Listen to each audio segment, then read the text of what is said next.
Son illər isə pensiya yaşında olan insanların kredit götürməyə daha meyilli olması müşahidə olunur. İqtisadçı Pərviz Heydarov deyir ki, yaşlı insanlar kredit götürmək və borca girmək məsələsində indiki nəslə nisbətən daha konservativ idilər. Onlar banklara daha az müraciət edir, yalnız zəruri hallarda borc almağa cəhd göstərirdilər. Lakin hazırki nəsil cəmiyyətin inkişaf səviyyəsi əvvəlki dövrdə müqayisə, eləcə də tələb və təklifin dəyişməsi baxımından borc almağa daha meyillidir.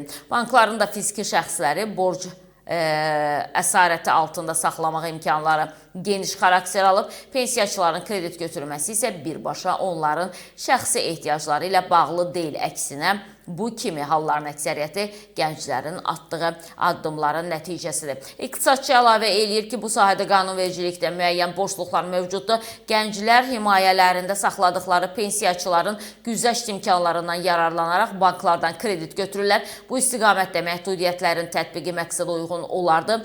Hüquqi, normativ baza baxımından müvafiq çərçivələrin yaradılmasına ehtiyac var. Amma bu məsələdə iqtisadçı o qədər də haqlı deyil.